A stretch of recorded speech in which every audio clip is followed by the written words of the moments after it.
Shalom, selamat sore Bapak Ibu Saudara yang dikasihi dalam Tuhan. Shalom, puji nama Tuhan. Dan kita akan siapkan hati kita untuk memberi pujian yang terbaik bagi Tuhan Yesus. Karena kita percaya bahwa ada berkat yang Tuhan sediakan bagi kita sore hari ini. Yaitu firman-Nya yang membawa kita kepada kebenaran.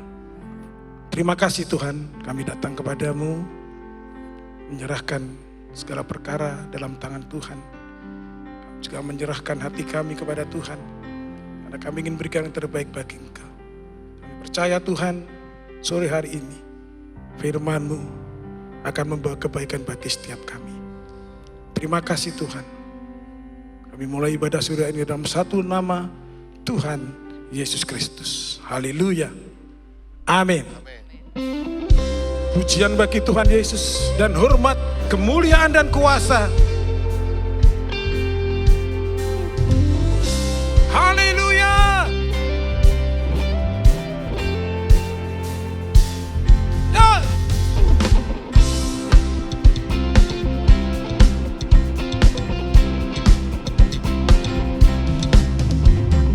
Pujian dan hormat, kemuliaan dan kuasa bagi Allah yang kekal.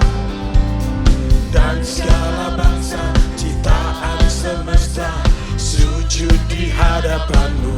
Surga bumi nyatakan kemuliaan Tuhan. Setiap lutut bersujud menyembah Kau Tuhan, kami tinggikan. Kerajaan-Mu tetap selamanya, Allah yang kekal. Haleluya.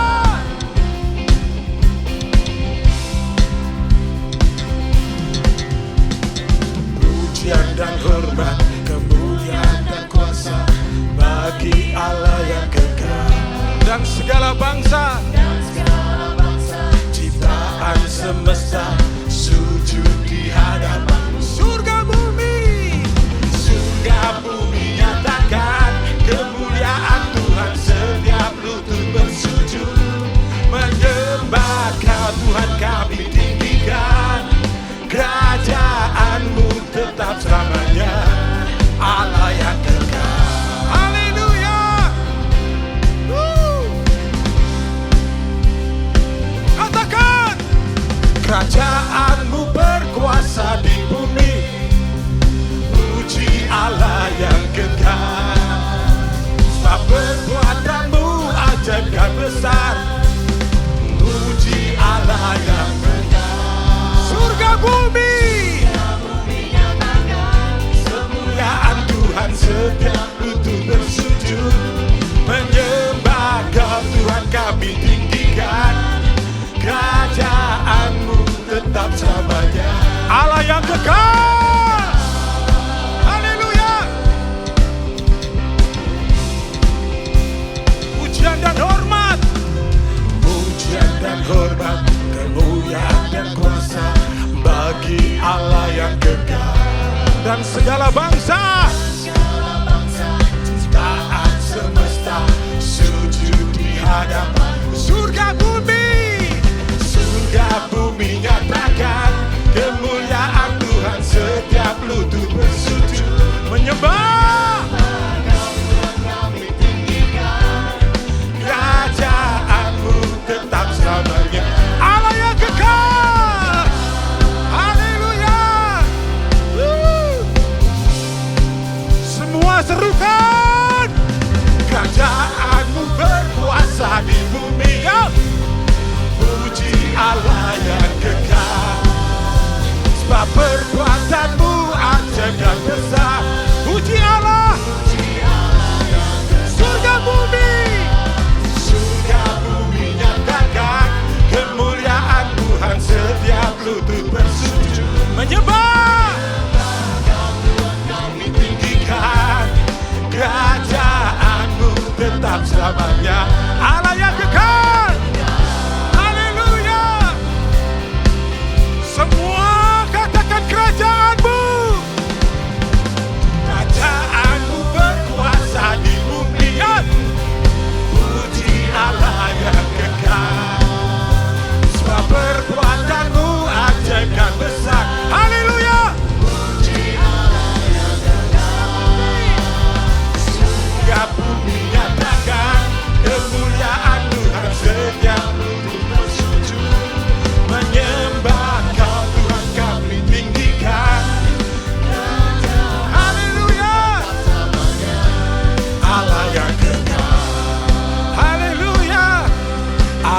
yang kekal,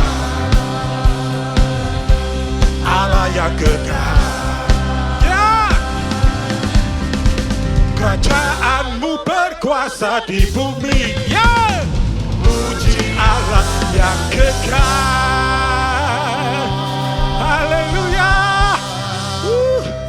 Engkau yang layak dipuji, sebab kau terbesar. Haleluya. Kau terbesar dan mulia, ajaib semua perbuatanmu. Kau terbesar dan mulia, biarlah semua memujimu. Haleluya. Hey.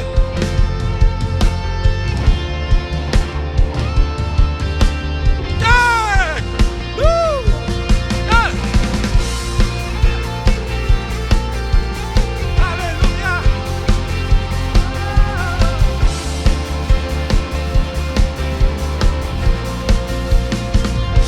Segenap hati aku memuji, segenap jiwa aku bernyanyi, karena rohmu ada dalamku, Tuhan.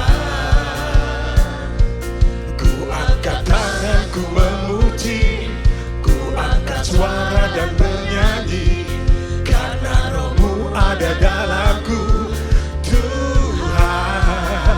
Mari menari, memuji, ungkapkan sukacita. Semua katakan, kau terbesar dan mulia, ajaib semua perbuatanmu. Haleluya.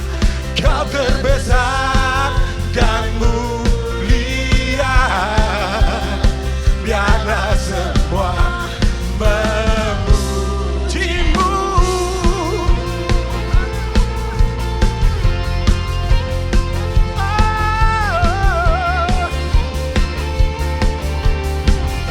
Semua nyanyi dengan segenap hati. Segenap hati aku memuji, segenap jiwa aku bernyanyi, karena rohmu ada dalamku, Tuhan.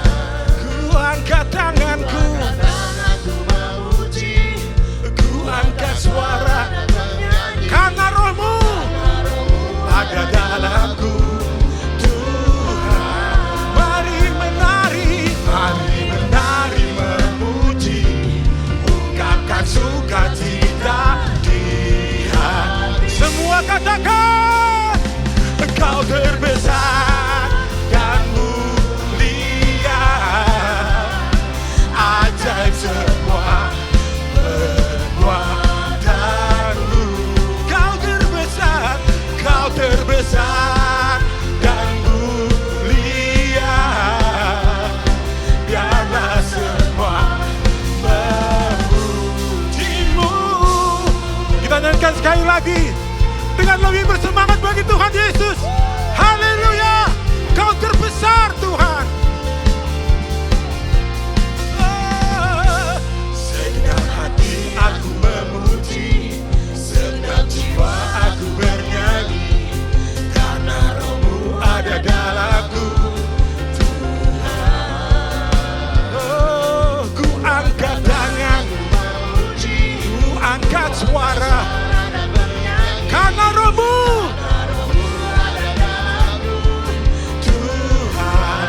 Mari menari, mari menari memuji, ungkapkan sukacita di hati. Ya, kau terbesar, kau terbesar dan mulia, ajaib semua perbuatanmu. Kau terbesar dan mulia, biarlah semua memujimu.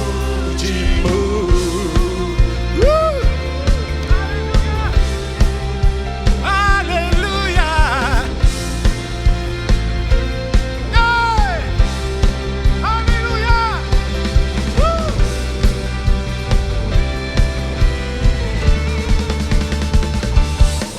terbesar dan mulia, ajaib semua perbuatanmu. Kau terbesar dan mulia, biarlah semua memujimu. Haleluya. Kau terbesar dan mulia, ajaib semua perbuatanmu. Kau terbesar dan mulia, biarlah semua memujimu. Biarlah semua memujimu. Biarlah semua memujimu. Haleluya. Oh, haleluya. Haleluya. Dahsyat Engkau Tuhan. Dan sekarang kami mau pandang kemuliaan-Mu, Imam besar agung. Bagimu segala sembah, bagimu segala pujian. Ya Sang Penyelamat jiwa kami, Yesus Kristus Tuhan. Haleluya.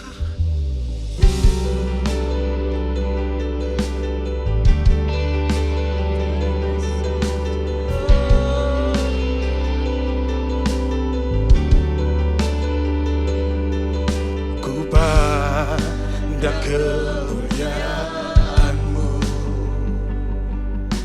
Imam besar maha agung. Kaulah pemilik hidupku, Yesus Kristus Tuhan. Sujud, sujud di depan tahta-Mu, taklukkan seluruh hidupku. Dalam tangan-Mu penebus, Yesus Kristus Tuhan. Oh, tiada satu pun yang luput dari karya kasih-Mu yang mulia. Bagi-Mu segala pujian, hormat, kemuliaan. Ya Tuhan, Engkau kami tinggikan. Engkau Tuhan ku tinggikan, yang bangkit dan menang, Yesus Kristus Tuhan. Raja mulia dan luhur, berkorban bagiku. Oh, selamatkan jiwaku.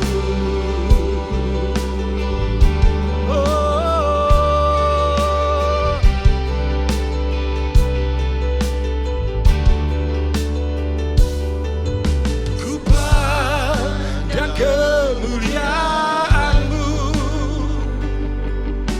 Imam besar maha agung. Kaulah pemilik hidupku, Yesus Kristus Tuhan. Ku sujud, sujud di depan tahta-Mu, taklukkan seluruh hidupku. Dalam tangan-Mu penebus, dalam tangan-Mu penebus, Yesus Kristus Tuhan. Oh, tiada satu pun yang luput dari karya kasih-Mu.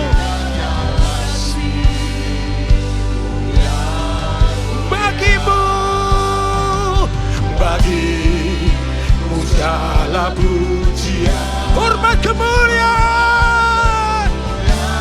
Ya Tuhan, Engkau Tuhan kami tinggikan.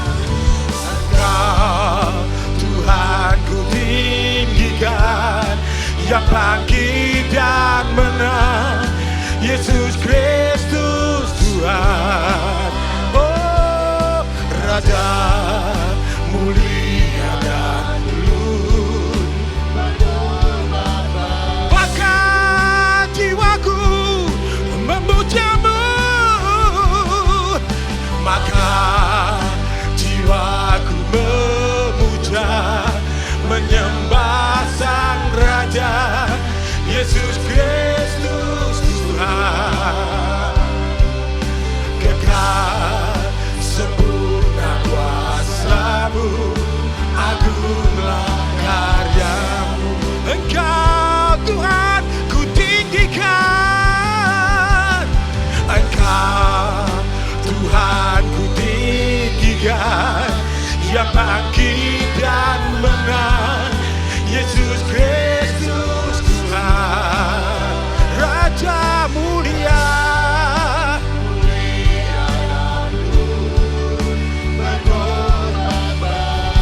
maka jiwaku memuja-Mu, maka jiwaku memuja, menyembah Sang Raja, Yesus Kristus Tuhan. Kekal sempurna kuasa-Mu, agunglah karya-Mu. Engkau Tuhan ku tinggikan, Tuhan ku tinggikan, yang bangkit dan menang, Yesus Kristus Tuhan.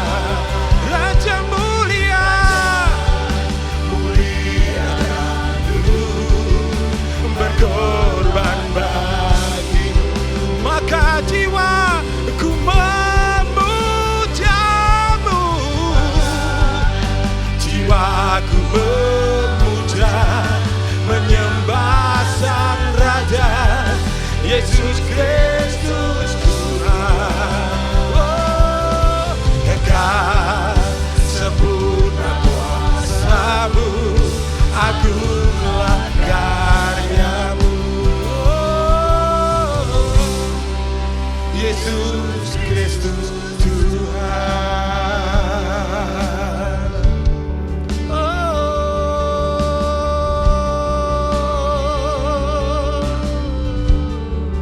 Kau layak ditinggikan Tuhan. Haleluya, haleluya.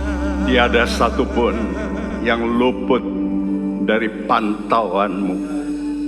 Tidak ada seorang pun yang bisa menghindar daripada Engkau mengenal setiap manusia. Karena itu kami harus jujur, kami harus terbuka, kami harus mengakui kalau kami salah.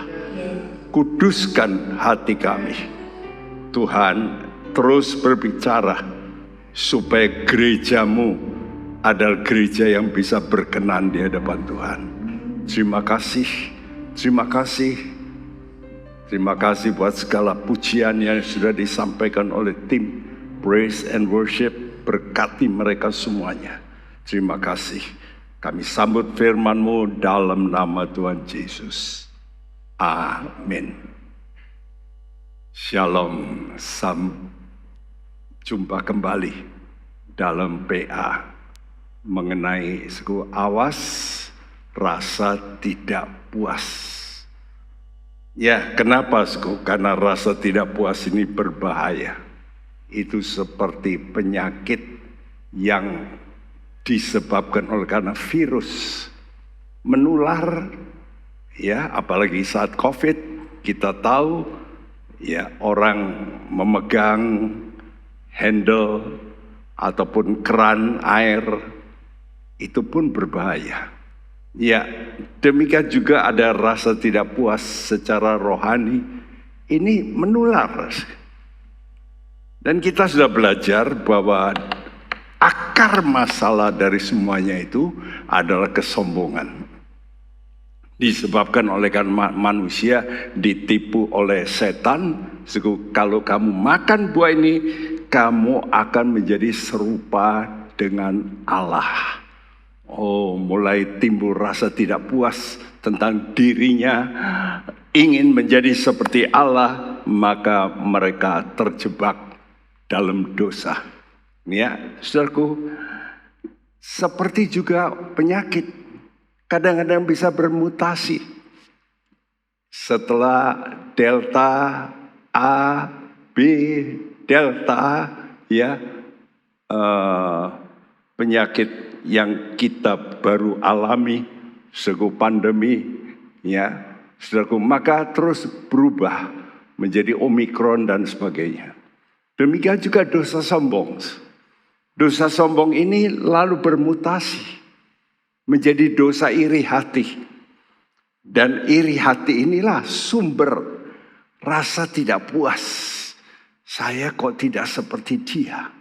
Ya, saudaraku. Nah, ini dapat menular. Kenapa dapat menular?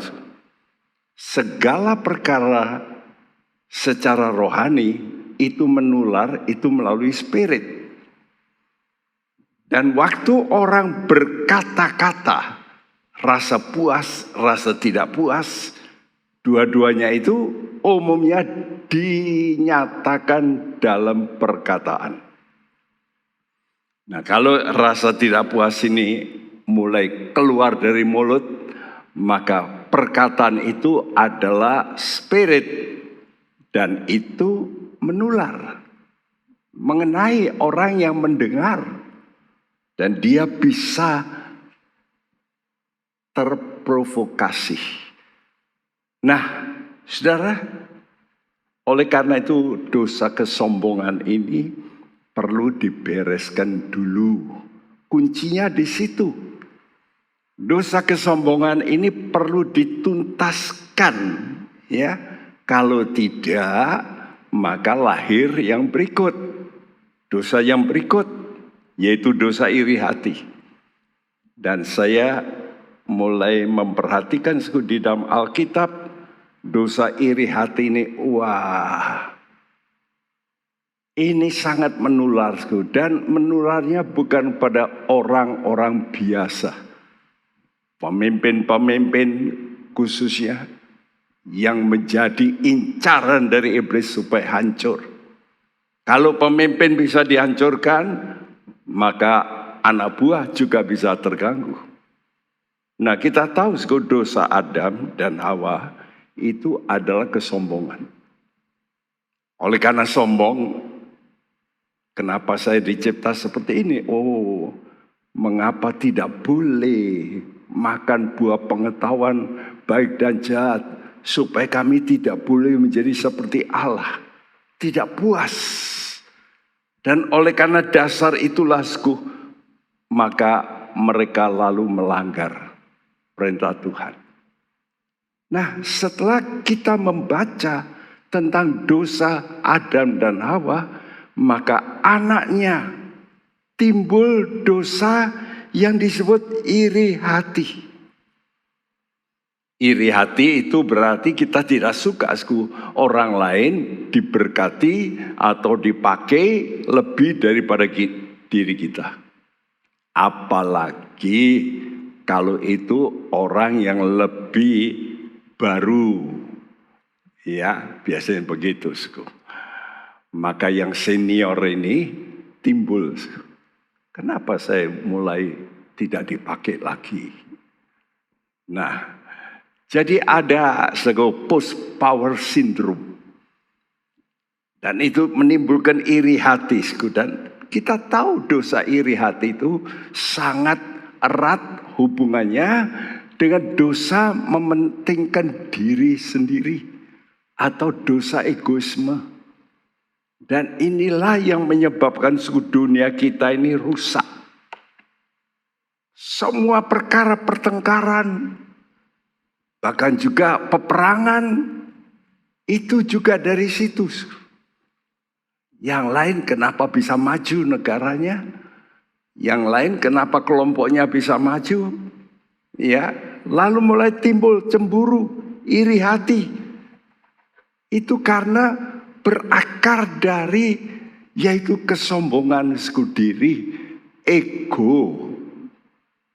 Itu nyata dalam Yakobus 3 ayat 14-16 yang berbunyi, jika kamu menaruh perasaan iri hati dan kamu mementingkan diri sendiri, janganlah kamu memegahkan diri dan janganlah berdusta melawan kebenaran.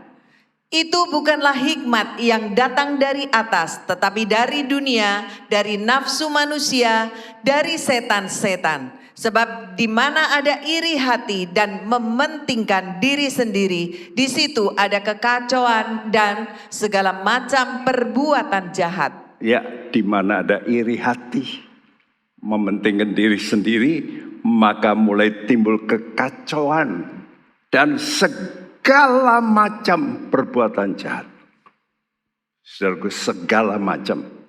Jadi variannya begitu banyak. Saudara, jelas bahayanya iri hati ini luar biasa. Ya.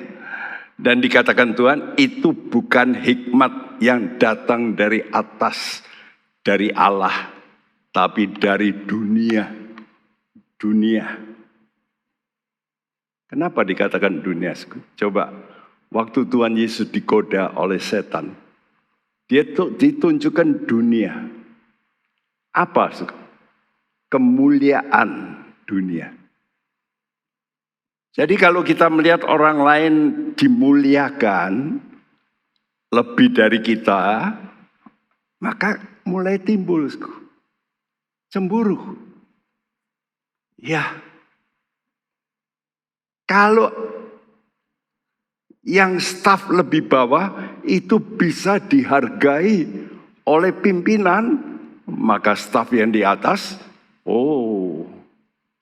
cemburu. Ini sudah terjadi di mana-mana.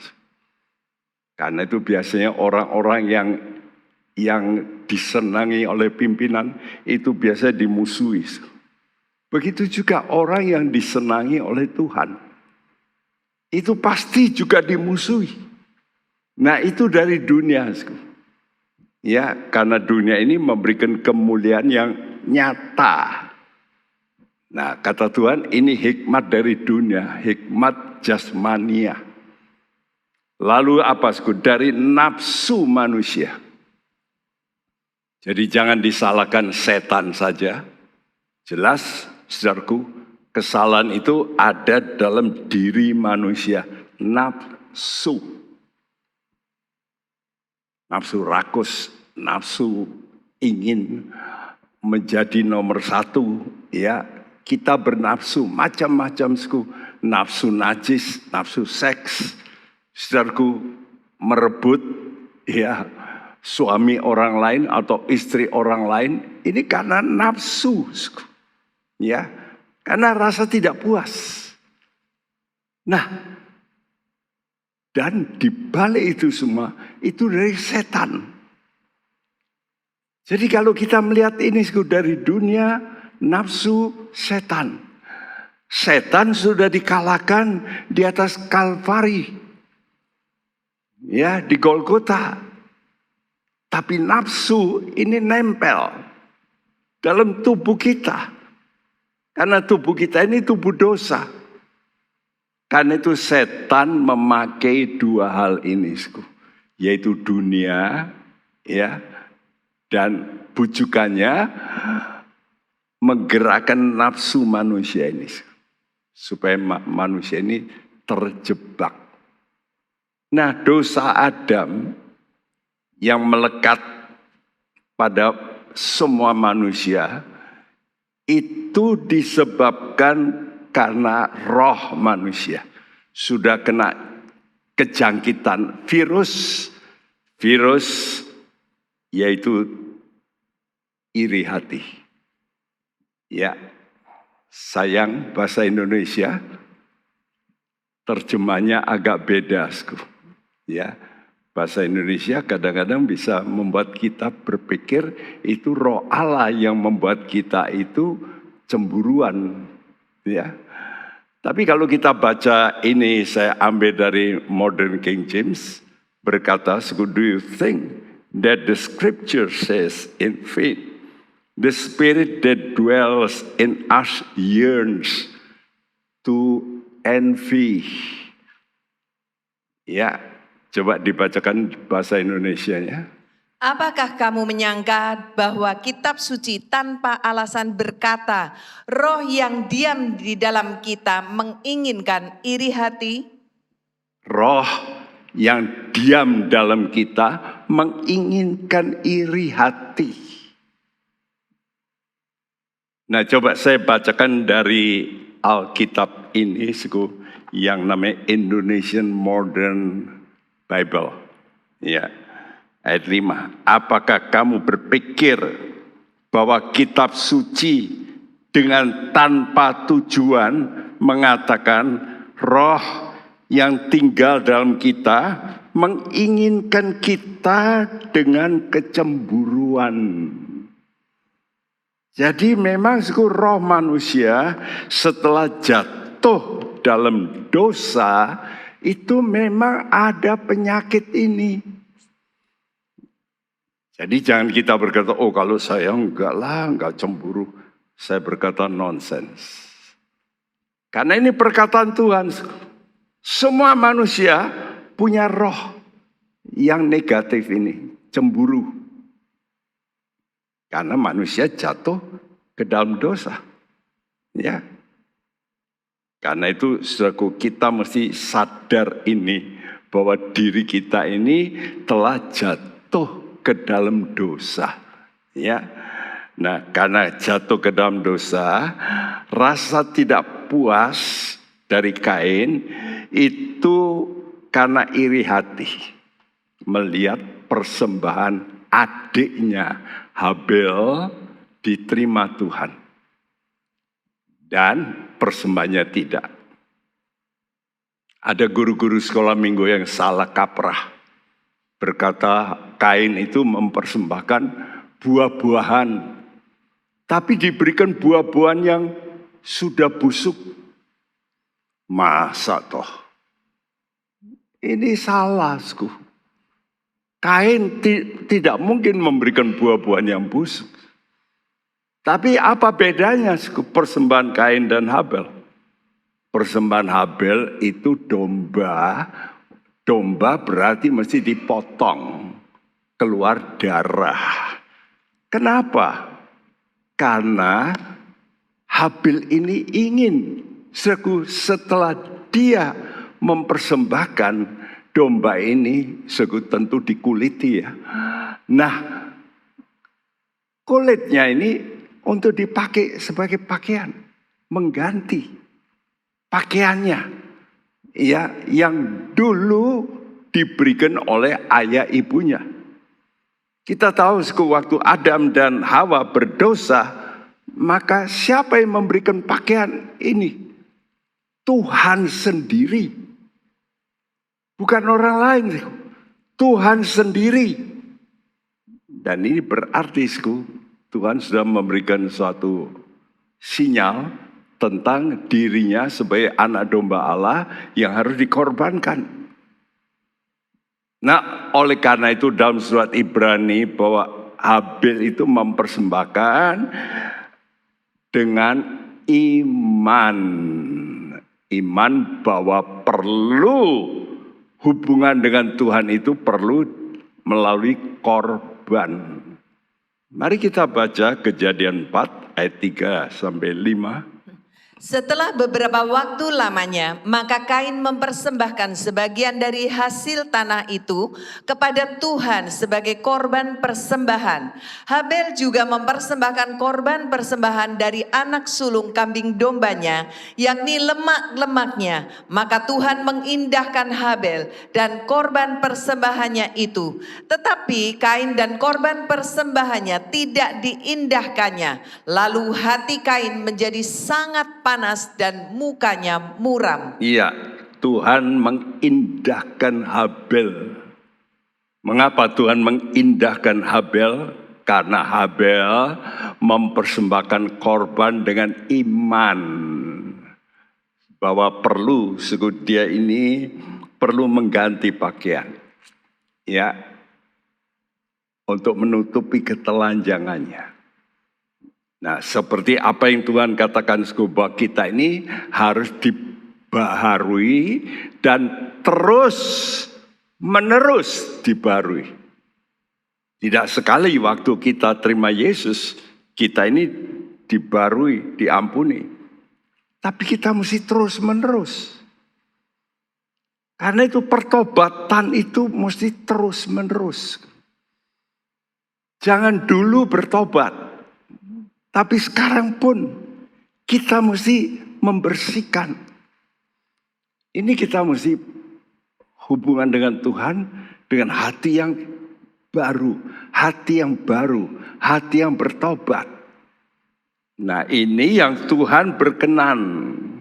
Kalau sudah datang kepada Tuhan, apapun yang ada mungkin kesalahan, cepat dibersihkan dengan pengakuan, maka itu Tuhan berkenan. Kalau kita merendahkan diri dan menyadari kita salah. Tapi Kain dikatakan dan korban persembahannya tidak diindahkan oleh Tuhan. Lalu panas hati. Aneh ya, kadang-kadang orang itu kalau sudah marah, maka rasa tubuhnya panas. Iya, saya sudah pernah mendoakan orang-orang yang kena kerasukan setan. Umumnya juga rasa panas. Ya, jadi spirit yang jahat itu membuat kita bisa panas. Lalu mukanya muram. Wajah muram itu ekspresis. Ya, karena itu sudah lihat wajah ini, ya, emoji ini, yang sebelah kiri. Lalu hati kita juga muram. Karena apa? Rasa tidak puas. Dan rasa tidak puas ini terus berkembang. Bukan berhenti tidak puas, tapi mulai melakukan yang lain. Apa itu? Kain mulai bertindak. Satu tindakan yang membahayakan. Membahayakan siapa? Sebetulnya membahayakan jiwanya sendiri. Dia membunuh adiknya. Adiknya jiwanya pasti masuk surga. Tapi jiwanya sendiri celaka. Ya. Karena Tuhan tuntut. Karena Tuhan tanya. Di mana adikmu? Aku enggak tahu. Darah adikmu itu berteriak. Menuntut keadilan. Jadi ingat, walaupun orang itu sudah mati, ada nanti tuntutan setelah manusia mati. Sayangnya setelah dia membunuh, bukannya dia sadar, rasa takut, lalu bertobat, tidak. Dia lalu meninggalkan Tuhan. Kejadian 4 ayat 16. Lalu Kain pergi dari hadapan Tuhan dan ia menetap di tanah Nod, di sebelah timur Eden. Di tanah Nod. Nod artinya pengembaraan. Jadi hidupnya mulai mengembara. Jiwa mulai tidak bisa tenang. Ya. Lalu dikatakan di sebelah timur Eden. Makanya ini akan berkelanjutan ke sebelah timur. Nanti kita akan melihat bahwa arah ke timur itu kalau kita lihat tabernakel, Tuhan itu tempatkan tabernakel, pintu gerbangnya di sebelah timur. Ruangan maha suci di sebelah barat. Kalau ke arah timur berarti keluar dari ruangan maha suci, dari ruangan suci, dari halaman, keluar pintu. Artinya mulai menjauh dari Tuhan. Nah, apa sebetulnya yang membuat kita ini bisa bersuka cita? Dalam surat 1 Yohanes 1 ayat 3 dan 4 dikatakan persekutuan dengan firman itu akan membuat sukacita yang sempurna. Ya. Jadi kalau kita bersekutu dengan Allah yang penuh damai, Allah yang penuh dengan kekuatan, kita ini rasa aman, damai. Nah, justru kalau kita tidak bertobat, kita itu nanti menjauh. Dan ini diawali oleh iri hati dalam kehidupan Kain. Karena itu saya katakan betapa bahayanya perkembangan virus iri hati ini. Ingat, rasa tidak puas itu bisa menjauhkan saudara dari Allah. Karena itu hati-hati, kita harus jaga hati kita. Kalau kita mulai banyak ngomong komplain, coba lihat saja. Hubunganmu dengan Tuhan akan menjauh. Nah, ini kita mesti sadari. Dan ternyata rasa tidak puas itu disebabkan oleh karena defisit anugerah sebenarnya. Semakin tidak puas, sebenarnya membawa orang makin menjauh dari Allah. Sumber anugerah. Tapi Tuhan itu baik. Kalau orang itu menjauh lalu Tuhan tidak biarkan. Tuhan ingin orang itu bisa bertobat dan menyembuhkan rasa tidak puas itu dengan anugerah dari Tuhan. Asal dia mau mengikuti caranya Tuhan. Apa caranya Tuhan? Kalau kita baca tadi dalam Yakobus 4 ayat 5, roh yang diam dalam kita menginginkan kecemburuan atau iri hati. Maka kitab suci ini dilanjutkan dengan remedinya. Bagaimana bisa dibereskan ya roh yang bahaya ini, yang cemburu ini.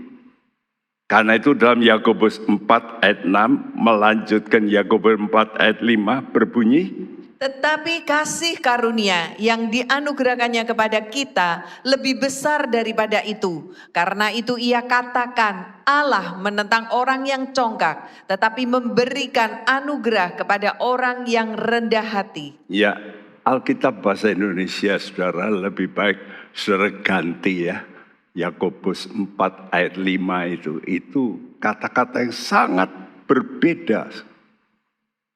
Padahal intinya ini, roh yang diam dalam kita menginginkan kecemburuan atau iri hati.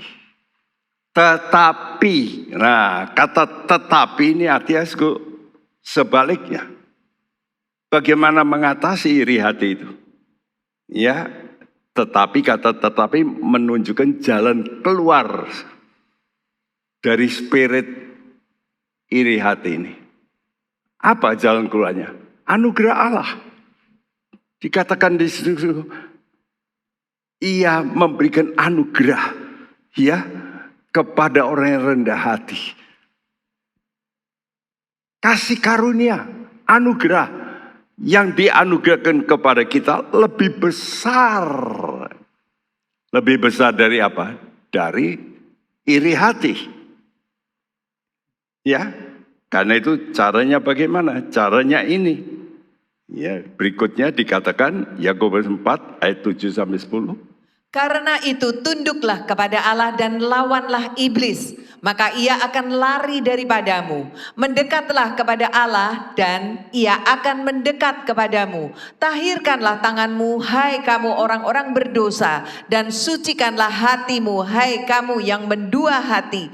Sadarilah kemalanganmu, berduka cita dan merataplah. Hendaklah tertawamu kamu ganti dengan ratap dan sukacitamu dengan duka cita. Rendahkanlah dirimu di hadapan Tuhan dan ia akan meninggikan kamu. Saudaraku, saya beri hurufnya putih. Bagaimana caranya untuk bisa menyelamatkan kita dari roh kecemburuan. Tunduklah kepada Allah. Lawanlah iblis. Kenapa? Karena iblis sumbernya kesombongan. Kamu mesti belajar tunduk. Nah di situ. Ini ada kaitannya dengan rendah hati. Karena itu di ayat 10 dikatakan rendahkanlah dirimu.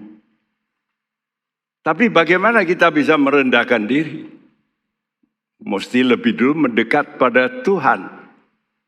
Karena dengan mendekat pada Tuhan, maka Spirit Tuhan itu yang bicara.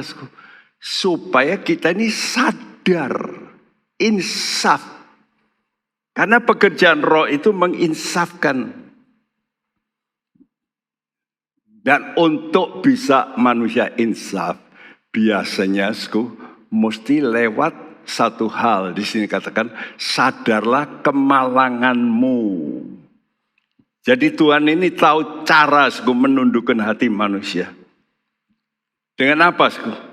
Dengan mengizinkan kemalangan menimpa manusia. Ya. Nah, pada umumnya kalau manusia itu mulai mengalami kemalangan, maka hatinya mulai bisa berduka cita. Betul enggak? Saudara mengalami kemalangan, bisnismu hancur. Wah, mulai hatimu mulai berduka cita. Nah, waktu hati berduka cita itu, hati itu remuk. Itu tempat di mana bibit firman bisa masuk. Dan biasanya itu saat lembut. Karena Tuhan juga berkata, duka cita menurut kehendak Allah itu menghasilkan pertobatan.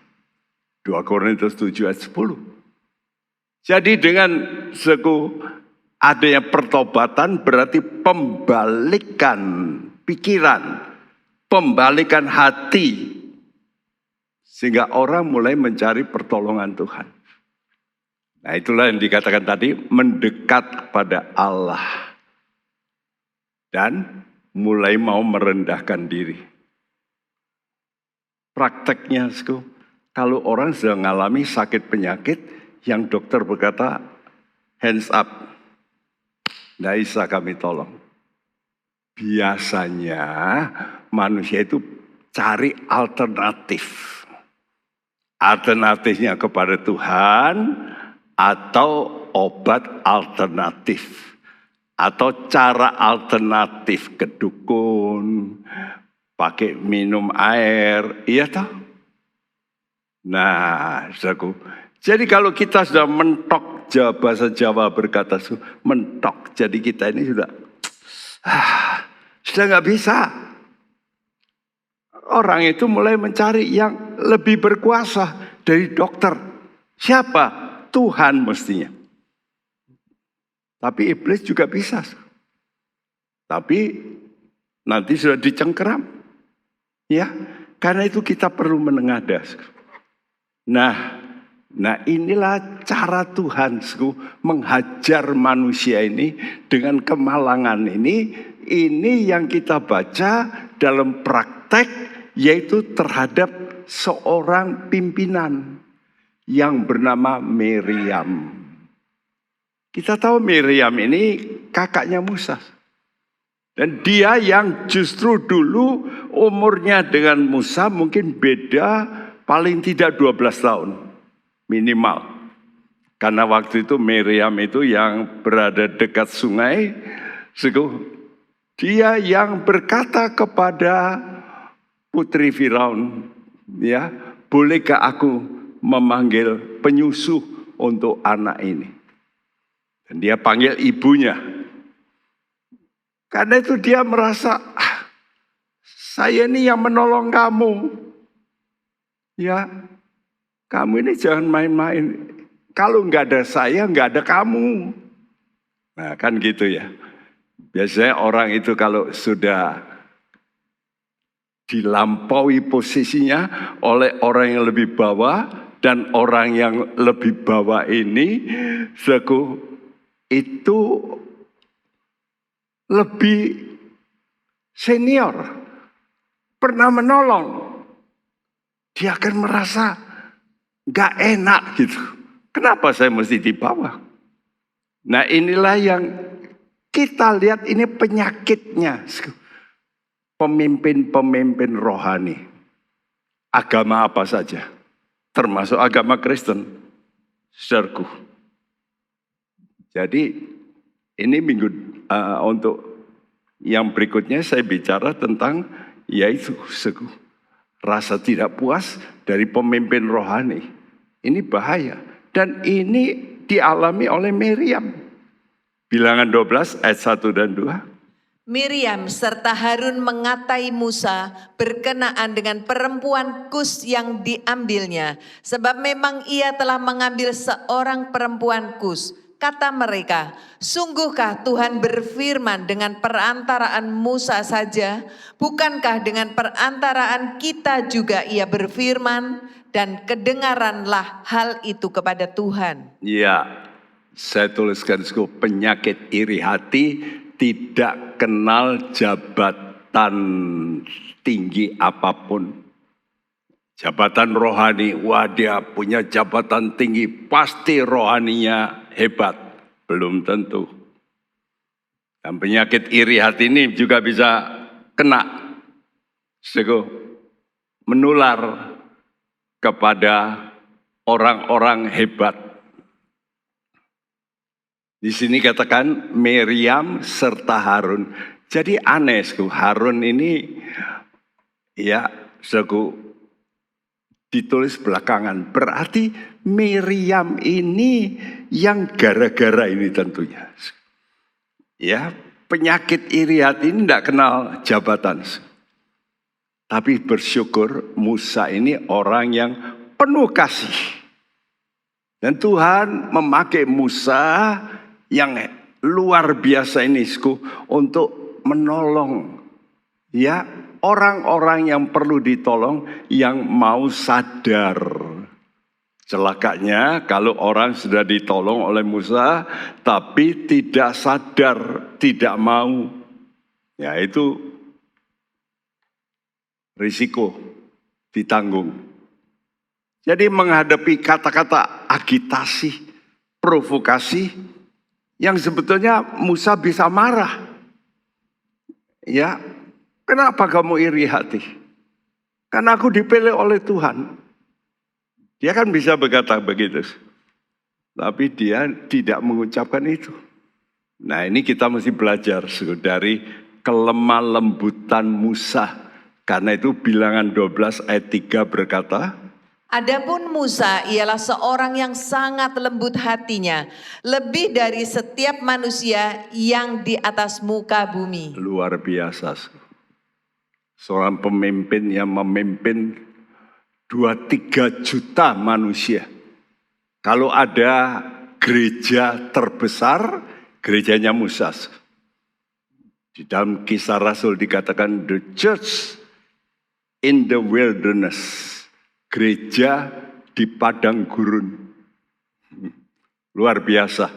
Gerejanya Musa itu luar biasa. Penuh mujizat tiap hari. Tiap hari turun mana. Tiap hari ada tiang awan, tiang api. Wah, penuh mujizat. Nah, hebatnya Musa di mana? Hebatnya Musa, hatinya yang lemah lembut. Saya sudah mengajarkan berkali-kali dalam jemaat, bahwa apa itu disebut meekness, kelemah lembutan, perfect strength, but under control. Jadi kekuatan yang sempurna yang berada di bawah kontrol. Biasanya makin orang itu kuat, makin sulit dikontrol. Dan sulit mengontrol diri kalau dia tersinggung. Benar nggak? Jadi walaupun punya kekuatan otoritas untuk membalas kepada kakaknya, ya, taciknya, ya, dengan kata-kata, namun Musa bisa ngerem, mengontrol mulutnya dan menyerahkan penghakiman itu pada Tuhan. Ingat, ada ayat mengatakan dalam Mazmur 94 ayat 9, Tuhan itu yang membentuk telinga. Jadi kalau Tuhan membentuk telinga, pasti Dia mampu mendengar. Ya, jadi Tuhan itu mendengar dan Dia akan menjadi hakim. Nah, sikap Musa menghadapi iri hati ini perlu dicontoh oleh anak-anak Tuhan yang memimpin orang. Mungkin sudah komsel, ya, memimpin kelompok kecil. Engkau kadang-kadang bisa dibully, bisa dikata-katai.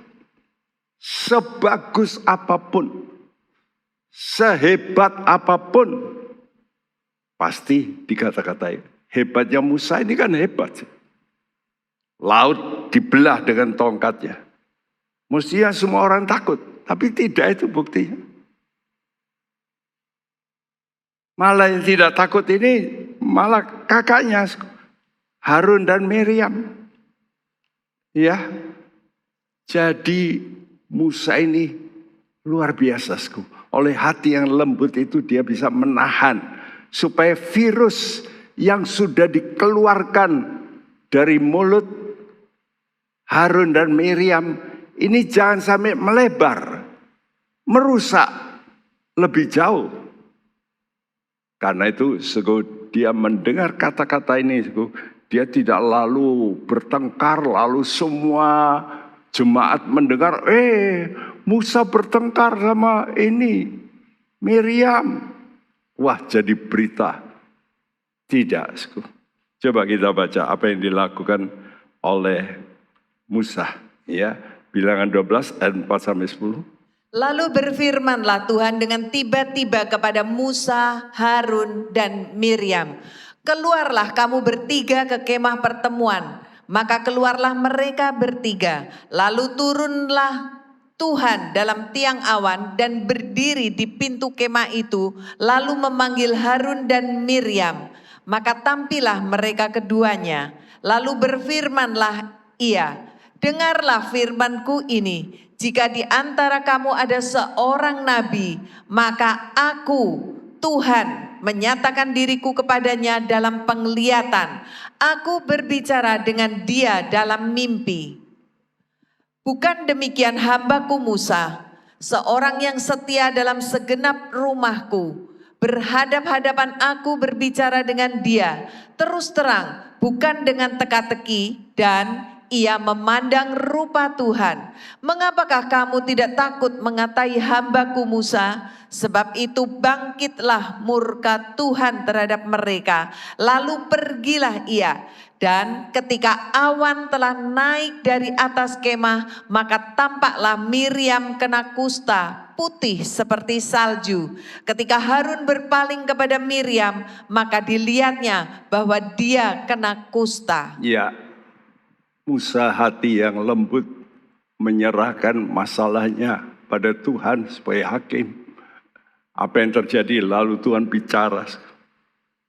Ada pernyataan di sini, mengapa kamu tidak takut mengatai hambaku Musa? Wah, ini pembelaan Tuhan.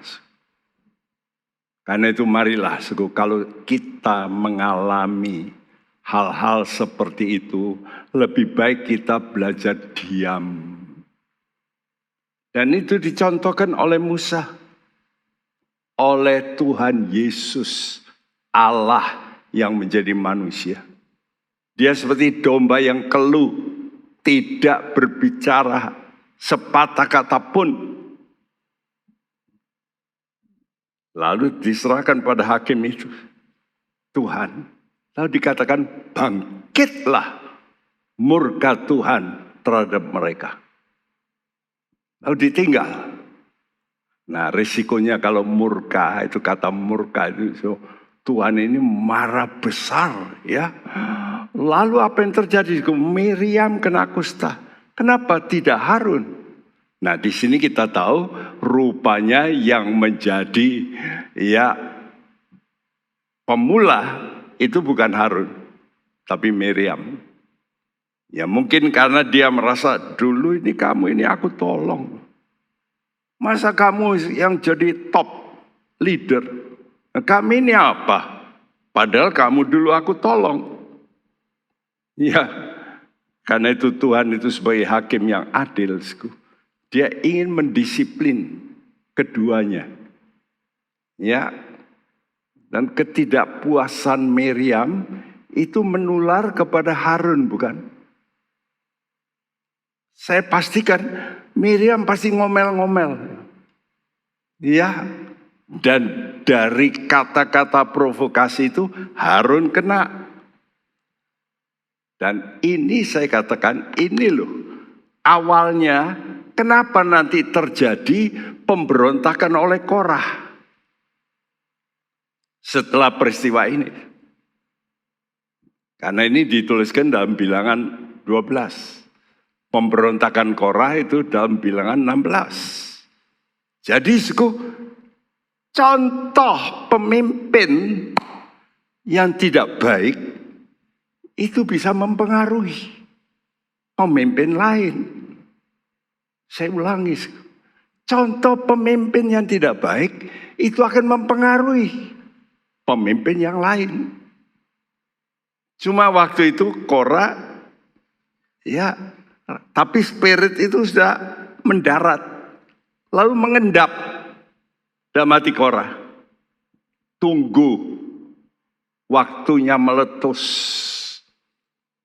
Tapi dia sudah ditaburi hatinya, membiarkan ya hatinya ditaburi. Beruntung. Nah ini bedanya nanti. Korah juga melakukan hal yang sama, tapi beda. Kenapa? Karena beruntung Harun ini cepat membuat pengakuan dosa.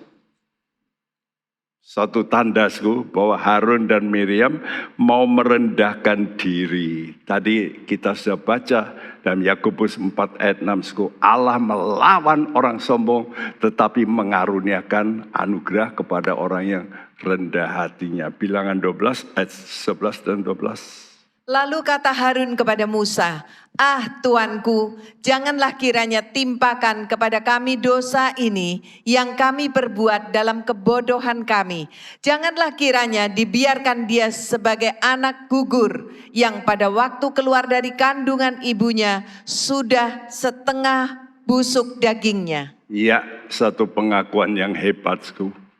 Ya, dosa yang kami perbuat ini dalam kebodohan kami.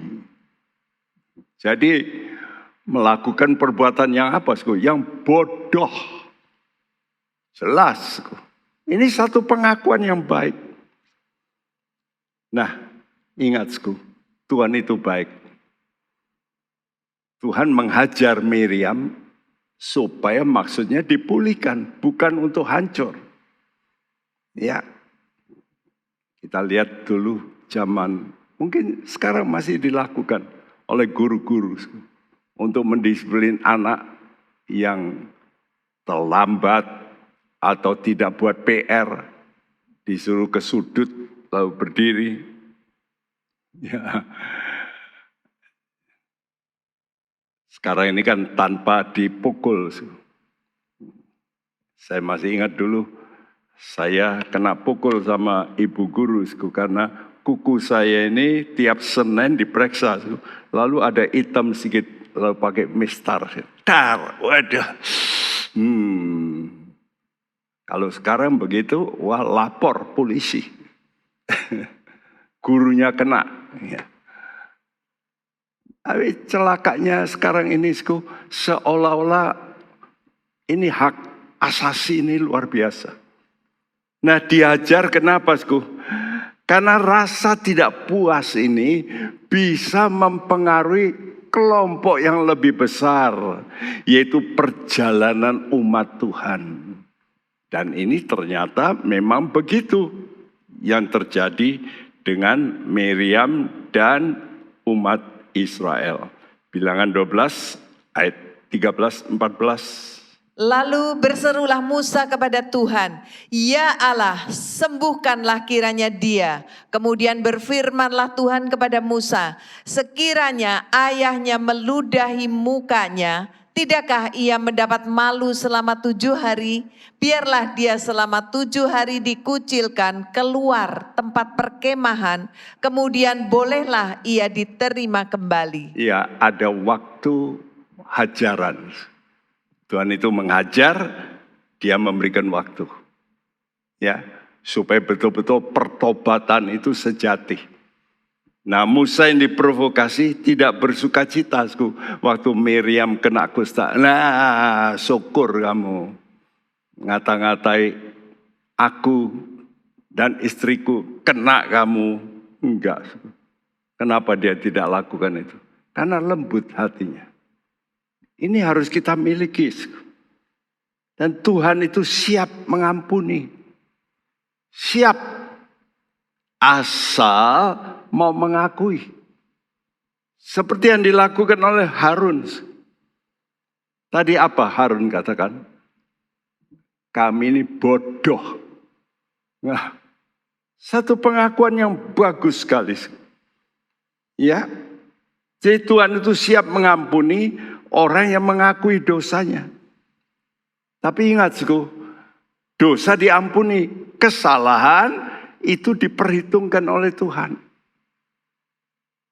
Kita mesti tahu, ya ada dosa, ada kesalahan. Ya, seperti dosanya Daud membunuh, Tuhan ampuni, dia tidak dibunuh. Tapi dia melakukan kesalahan itu diperhitungkan oleh Tuhan. Dia mesti menderita. Hukum Tuhan jelas. Siapa yang meninggikan diri pasti akan direndahkan. Karena itu kalau kita mengalami hal-hal yang sampai kita direndahkan, itu mestinya kita bertobat. Bukannya kita marah. Direndahkan apa sih? Malu. Ya. Alangkah baik kalau kita punya rasa malu. Celakanya orang sekarang melakukan dosa enggak malu. Ya. Makan uangnya orang enggak malu. Wah, mukanya tebal. Ya. Nah, apa yang terjadi? Waktu Miriam kena kusta, apa yang lebih lanjut? Bilangan 12 ayat 15 dan 16 berbunyi. Jadi dikucilkanlah Miriam keluar tempat perkemahan 7 hari lamanya. Dan bangsa itu tidak berangkat sebelum Miriam diterima kembali. Kemudian berangkatlah mereka dari Haserot dan berkemah di padang gurun Paran. Ya, akibat Miriam kena kusta, ini perlu waktu penyembuhan. Dan Tuhan kasih waktu 7 hari. Akibatnya apa? Akibatnya bangsa itu tidak berangkat sebelum Miriam diterima kembali. Lihat, gara-gara seorang omongan, akibatnya besar. Perjalanan umat Tuhan ini dihambat. Mestinya bisa lebih cepat tiba, ini terhambat. Jadi kita ini mesti mikir. Setiap kali kalau kita salah, itu jangan kita pikir, itu kan dosa-dosaku ya, aku tanggung dewek. Belum tentu sudah tanggung sendiri loh. Karena efeknya itu domino kepada orang lain. Seperti yang dialami oleh Miriam.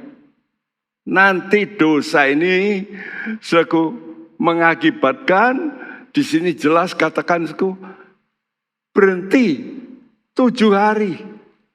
Perjalanan terhambat. Kemajuan terhambat. Karena itu kalau kita diajar oleh Tuhan, kadang-kadang bisnis kita macet, kita sakit untuk beberapa lama, sebetulnya itu baik. Ya. Untuk kita bisa bertobat, datang pada Tuhan, minta ampun, supaya kita ini jangan sampai merusak tujuan perjalanan, walaupun terganggu sebentar di sini 7 hari. Ya. Tapi yang lebih bahaya, roh, spirit yang sudah keluar dari mulut Miriam. Ini kan didengar. Kenapa ya Miriam kusta? Wah, merebak. Mungkin waktu ngomong itu tidak didengar oleh orang lain. Didengar oleh Musa dan istrinya. Yang dikata-katai. Tapi akibatnya ini tentu orang tanya. Kenapa ya Miriam kok kusta? Usut punya usut. Wah, itu karena itu omongannya melukai Musa. Akibatnya begitu. Nah, spirit itu lalu nanti justru melekat kepada pemimpin lain yang memang punya hati yang memang kurang bersih. Dan itu kena pada Korah, Datan, dan Abiram. Yang memang rasa tidak puas. Ini yang perlu kita perhatikan. Karena itu mari kita berkata, Tuhan tolong kami. Supaya kami menjaga persekutuan kami dengan Kau. Kami tahu Tuhan sumber kepuasan. Tuhan sumber damai. Mari kita berkata, ku sungguh puas. Puas dengan Yesus. Karena dalam Yesus semua akan menjadi dijawab oleh Tuhan. Mari kita nyanyikan pujian lama ini.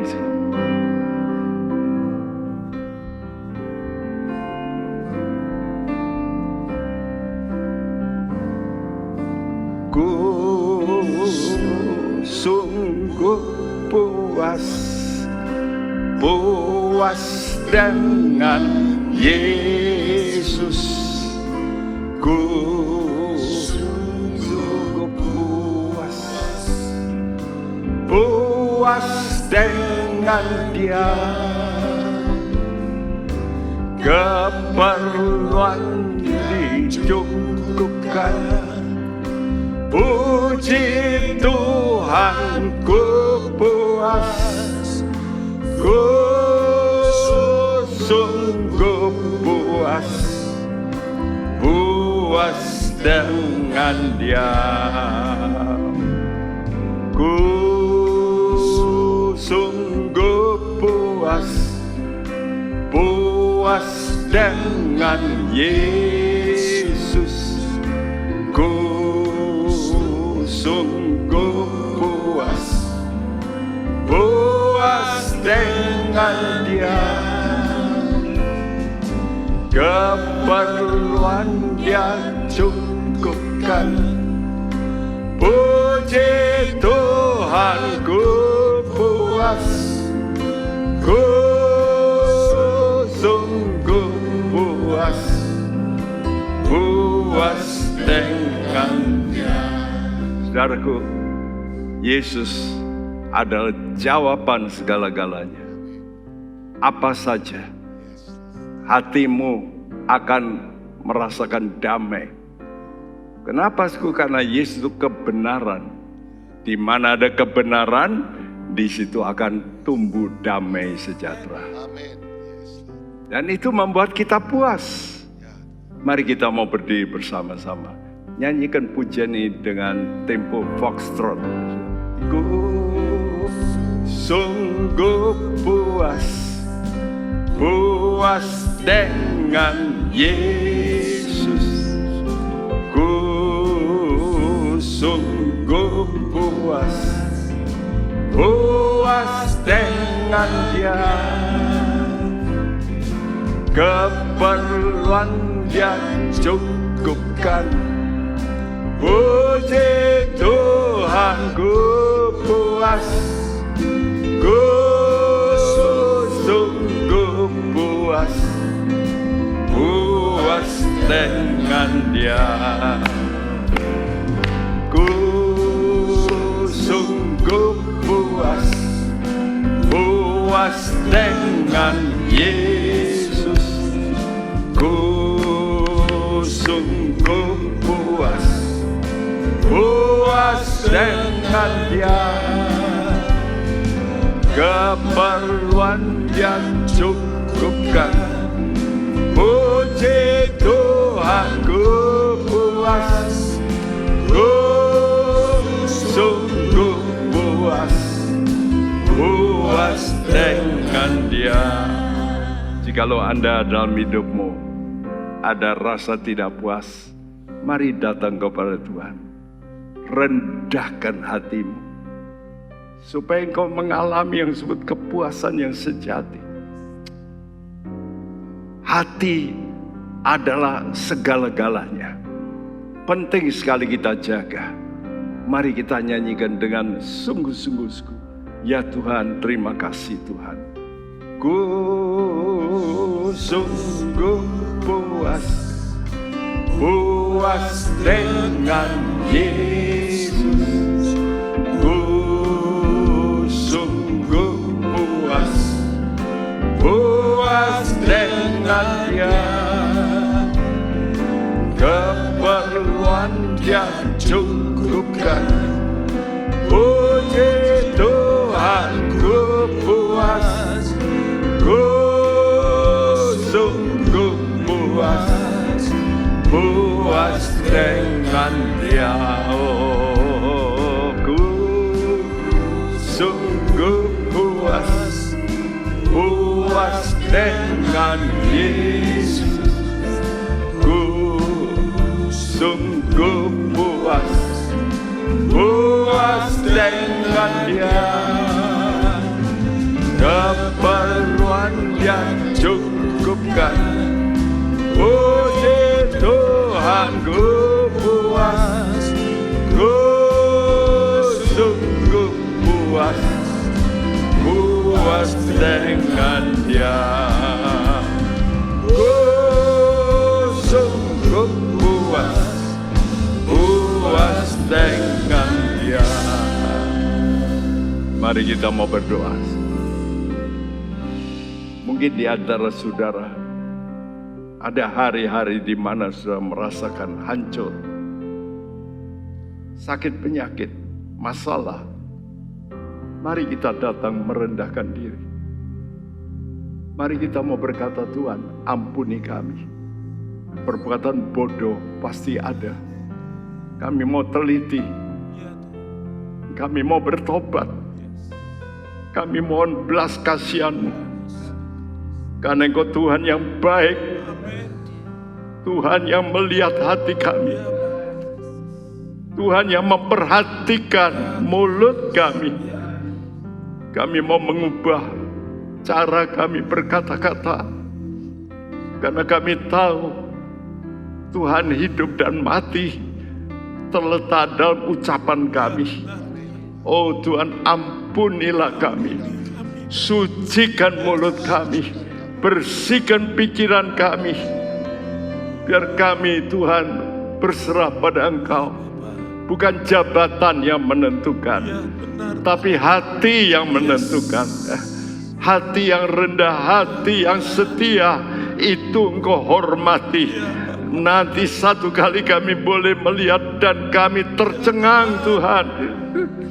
Kami merasa bukan apa-apa, tapi Engkau mengangkat kemuliaan Tuhan jauh lebih daripada segala jabatan di dunia ini. Biar mata kami tertuju kepada kemuliaan-Mu ya Tuhan. Ampuni kami biar mempunyai iman yang Kau katakan mencari kemuliaan Tuhan di atas segala-galanya. Terima kasih Bapa, terima kasih. Terima kasih. Dan tanamkan firman-Mu supaya kami jangan sampai melukai hati Tuhan, melukai jalannya umat Tuhan. Terima kasih Tuhan, terima kasih. Terima kasih, kuduskan kami semuanya dengan firman-Mu. Dalam nama-Mu Tuhan Yesus, kami panjatkan doa kami.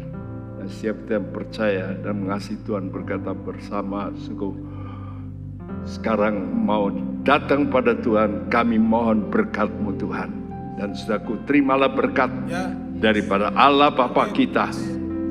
Berkat kepuasan yang penuh, berkat damai sejahtera turun ke atas saudara semua yang mendengarkan firman Tuhan. Di dalam nama Tuhan Yesus Kristus kami panjatkan doa kami. Dan siapa yang percaya berkata bersama, amin. Tuhan memberkati. Ikutilah kegiatan donasi darah massal hari Sabtu 2 Desember 2023 jam 9-12 siang di GBT Kristus Alfa Omega Gajah Mada lantai 5. Shalom Bapak Ibu yang dikasihi Tuhan Yesus. STT kami telah menghasilkan ratusan alumni yang melayani di banyak gereja dari berbagai denominasi dan juga lintas lembaga Kristen. Beberapa dari mereka juga merintis gereja di pelosok tanah air Indonesia. Mayoritas mahasiswa kami berasal dari latar belakang keluarga yang kurang mampu. Sehingga STT kami dapat berdiri sampai hari ini adalah berkat bantuan dari para partner yang memberikan bantuan dana donasi kepada kami. Kami mengajak Anda untuk ikut berpartisipasi, memberikan bantuan dana kepada sekolah kami, sehingga kami dapat mendidik lebih banyak orang untuk memenuhi, mempercepat pekerjaan Tuhan di dunia ini. Salam, perkenalkan nama saya Iski Aruman. Saya asal dari Papua. Saya sekarang semester 3 Prodi Teologi. Dan orang tua saya di kampung. Bapak sudah meninggal 2009 dan mama masih ada di kampung tapi sebagai ibu rumah tangga. Dan saya di STT sini dididik untuk memiliki karakter yang baik. Nama saya Betania Linda, saya berasal dari Pekanbaru Riau dan saya berkuliah di STT Kristus Alfa Omega, Prodi Pendidikan Agama Kristen. Saya bersyukur atas anugerah Tuhan yang sungguh luar biasa dalam kehidupan saya dalam bidang prestasi, di mana pada saat saya berkuliah di tempat ini di semester 1 saya mendapatkan IP 3,9, tapi puji Tuhannya di semester 3 saya mengalami peningkatan prestasi yang dengan hasil yang sangat memuaskan. Saya bersyukur institusi STTK AU membantu saya dalam biaya perkuliahan di tempat ini.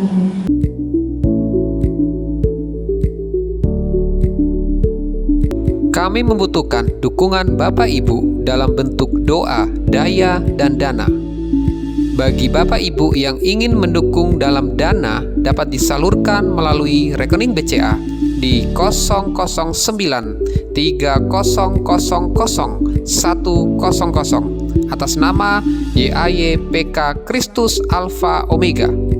Info lebih lanjut dapat menghubungi nama dan nomor HP yang tertera di bawah ini. Isilah hidup kita dengan menyenangkan hati Tuhan. Sungguh anugerah Tuhan kalau kita masih boleh hidup. Menjadi bijaksana adalah awal dari takut akan Tuhan. Gunakan waktu.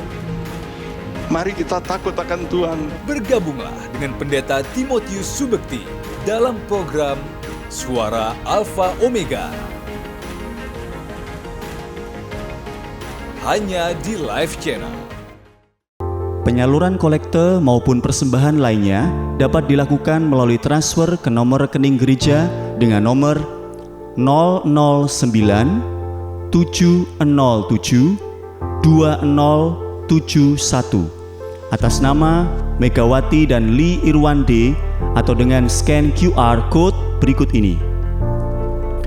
Bagi jemaat Tuhan yang rindu mendapatkan informasi seputar kegiatan gereja, renungan harian, dan lain-lain melalui WhatsApp gereja, Anda dapat mendaftar dengan cara ketik BC spasi on dan mengirimkan ke WA gereja dengan nomor 0815 7802 2000.